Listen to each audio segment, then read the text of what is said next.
अवधूत चिंतन श्री गुरुदेव दत्त.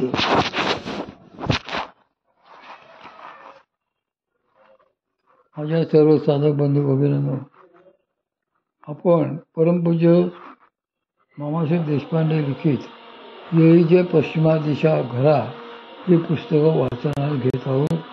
आणि अनेक पुस्तकं वामनराज प्रकाशनची आहेत, ती आपण सर्व बघावी ही विनंती.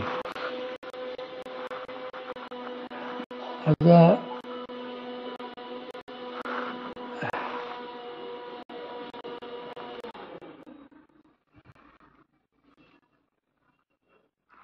म्हणून आपणची रिपू तेने वाढविला हा संकल्प येर स्वयंबुद्धी म्हणे साधू जो नागेल तिथे. म्हणून ज्याने मनातील संकल्प जास्त वाढविले तो आपला आपण शत्रू होतो. पण जो पुरुष वृषाभिमान धारण करीत नाही तो आत्मज्ञानी होतो. जीवात्मना प्रशानस्य परमात्मा समाहितः गीतोष्ण सुख दुःखेषु तथा मानापमानयो. ज्याने आपले मन जिंकले व ज्याच्या मनाला पूर्ण शांती प्राप्त झाली आहे तो जीव परमात्मरूपी आहे. जेव्हा योगी आपली इंद्रिये स्वाधीन ठेवतो, ब्रह्मज्ञान व अनुभविक ज्ञान याने तृप्त असतो, माती दगड व सोने ही सारखी समजतो, शीत उष्ण सुख दुःख तसेच मान अपमान ही सारखी मानतो आणि निर्विकार रूपी मन स्थिर ठेवतो, तेव्हा त्याला मुक्त असे म्हणतात. तया स्वांतःकरणजिता सकल का मोपशांता परमात्मा परवता दूर नाही.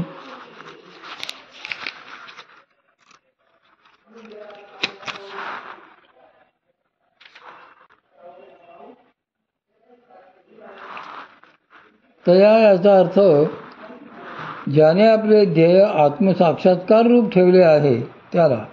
असा तो आपले अंतःकरण जिंकतो. म्हणजे काय करतो? हा बहिःकरण म्हणजे बाह्येंद्रिये तसेच अंतःकरण म्हणजे आतील इंद्रिये जिंकतो. याचा अर्थच त्याच्या अंतःकरणात मोल व विशेष यांचा लेप नाही, ते स्वतः आहे. त्यास सकल काम उपाशांचा परमात्मा म्हणजे ज्यांच्या ठिकाणी कसलाच लेप नाही असा परमात्मा, की ज्यास कसलाच डाग नाही, ना जन्म मरणाचा ना गुणावगुणांचा असा परमात्मा त्या अंतःकरणात स्वच्छ केलेल्या साधकास पळवता. म्हणजे दुसरा व दुरी नाही, म्हणजे लांबही नाही.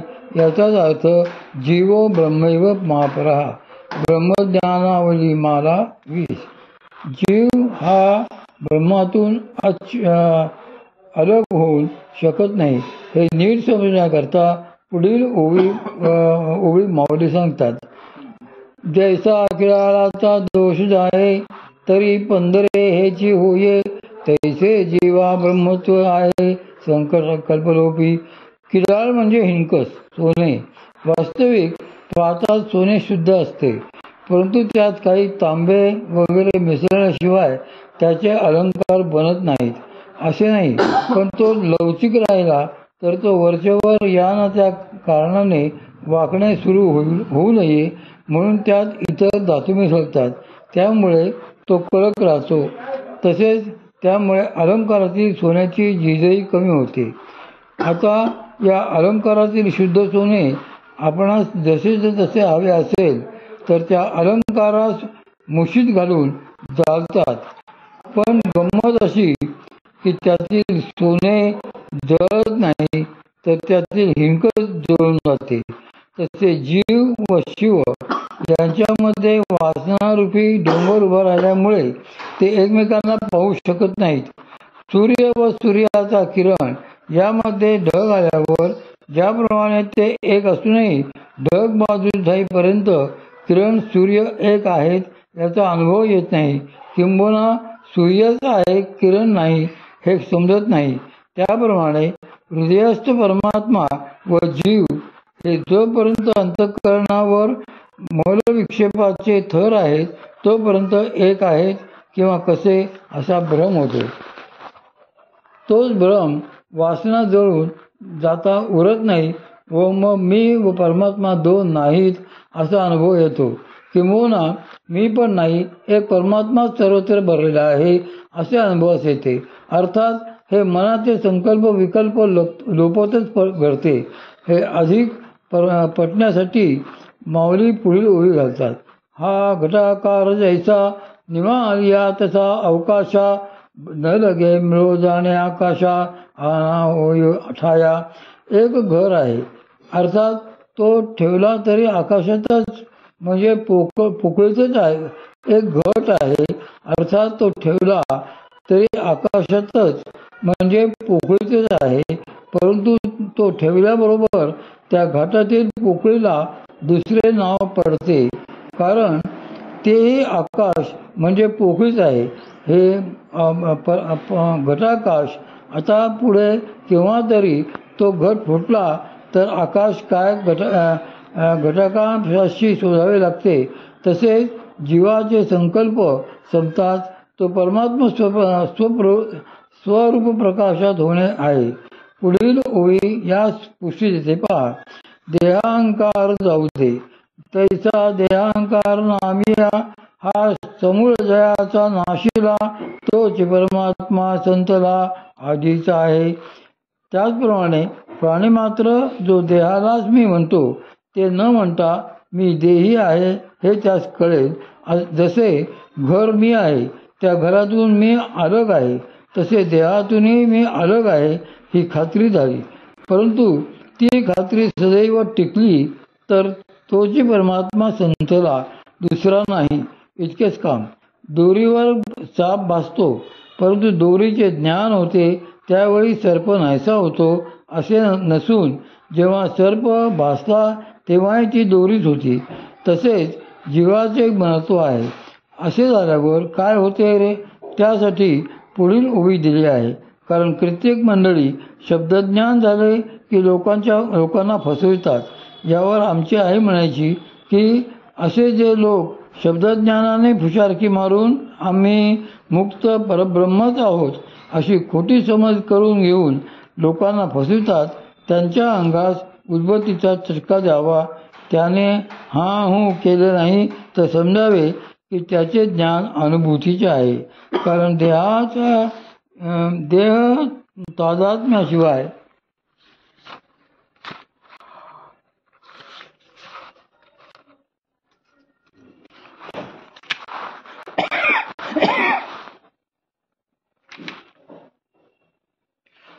तादात्म्याशिवाय त्या उद्बत्तीचा चटका कळणारच नाही. जर तो कळलाच तर तो उगाच शब्दाची कसरत करून स्वतःचे मोठेपण मिरवतो आहे हे पक्के समजावे. यावर श्री संत तुकाराम महाराज हे फार चांगले सांगतात. नाश केला शब्द ज्ञाने विषय लोभी मने साधने बुडविली.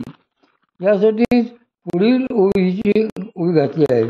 आता शीतोष्णाची वाहणी तेच सुखदुःखाची कळसणी इथेन समाती काही बोलणे मानापणाची. या ओवीवरच जणू श्री संत तुकाराम महाराजांच्या आयुष्यात एक प्रसंग श्री भगवंतांनी निर्माण केलेला दिसतो.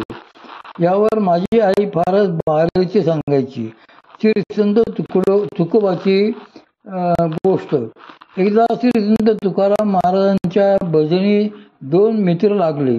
एकाची बायको वस्तात असल्यामुळे तिने त्यांचे कान भरून त्या भजन वृत्तीपासून आपल्या नवऱ्यास परावृत्त केले. परंतु दुसरीचा नवरा त्याचा हलक्या कानाचा नसल्यामुळे त्याने बायकोचे न ऐकता आपली भजन आधी चालू ठेवले. तेव्हा त्या दोघीत हितगुज होऊन त्यावर उपाय ठरला. त्याप्रमाणे ती स्त्री वागू लागली व ती श्री संत तुकाराम महाराजांचे गुणवर्णन करू लागली. हे पाहून तिच्या नवऱ्याला आपली स्त्री सद्गुरु कृपेने शहाणी झाली असे वाटू लागले. काही काळाने असा आपला नवरा आपल्या मताशी समरस झाला आहे हे पाहून तिने आपल्या स्त्री गुरूंना आपल्या घरी भोजनात बोलवले. सकाळी स्नानासाठी बोलावले असा लकर लावला. हे ऐकून त्या बिचाऱ्यास तिचा आतला डाव न कळल्यामुळे त्याने तशी महाराजांना विनंती केली व त्यांनी ती मान्य केल्यावर एक दिवस मुकरर केला. त्यामुळे त्या गृहस्थास परमानंद झाला. महाराज ठरल्या दिवशी सकाळी स्नानास त्यांच्या घरी आले. नेमके त्याच वेळी त्याच्या बायकोने महाराजांच्या अंगास लावण्यास उठणे आणण्याचे आपण विसरलो आहोत, तरी आपली चूक मनावर न घेता क्षमा करावी असा बहाणा करून विनवणीच्या स्वरात नवऱ्यास उठणे घेऊन येता का असे विचारले. तोही लगेच बाजारात गेला. ही गोष्ट महाराजांना काहीच माहीत नसल्यामुळे नवरा बाजारातून येण्याच्या आत आपला डाव उरकावा म्हणून तिने महाराजांना विनंती केली की महाराज, स्नानाची तयारी आहे, आपण चलावे. असे म्हणताच महाराज नाणी घरात पाठवायला बसले आणि काय त्या कैलासिनीने पाण्याचा उकळता हंडाच त्यांच्या डोक्यावर ओतला. त्यावर महाराज एवढेच म्हणाले की आपल्याकडील स्नानाची रीत पाहून भोजनाचा प्रकार देखील आम्हाला कळला, तेव्हा आम्ही आमच्या घरी जातो. असे म्हणून ते तळक घरी आले. परंतु त्या बाईवर ते न रागवता, त्यात मान अपमान न मानता, त्यामुळे आपणास त्या बाईने काही दुःख दिले असे मनातही न आणता ते घरी आले. इकडे नवरा बाजारातून घरी येतो तो प्रकार अगदी उलटा. त्याच्या बायकोच्या अंगावर हे भले कांदण्या एवढे फोड. तिला सहन होईनात म्हणून तिचा आरडाओरडा, विव्हळणे चालू. आणि सगळ्यात गंमत अशी की ज्या बाईने हे सर्व करण्याचा सल्ला दिला तीच उलटून तिच्या नवऱ्यास भडकावण्यास कारण झाली. ती ओरडू लागली, आता महाराजांना जेवावयास बोलावणे व त्यांना ठार मारणे म्हणजे कोणत्या नरकाची ही धनी होणार होती, वगैरे वगैरे. त्याने सर्व प्रकार पाहिला, ऐकला. तो थेट तसाच महाराजांच्या घरी हजर झाला व बायकोस अदातद्वा भाषा वापरून शिव्या घालू लागला. परंतु महाराजांनी शांत चित्ताने ते सर्व ऐकून घेतले. त्यांचे सर्व सांगून झाल्यावर त्यास ते म्हणाले, अरे लवकर घरी जा आणि तुळशी वृंदावन आहे ना घरी, त्यातील माती काढून वस्त्रगाळ करून तिच्या फोडांवर लेप लाव. जा लवकर, सांगितले नाही तसे कर. हा वाचून बघतच राहिला, कारण ज्या आपल्या पत्नीने त्यांना ठार मारण्याचा डाव रचला व तो अंमलात आणला त्या महाराजांना तिचा जीव वाचवण्याची बुद्धी आहे. राग नाही, मान नाही, अपमान नाही, कारण ही निरागस वृत्ती.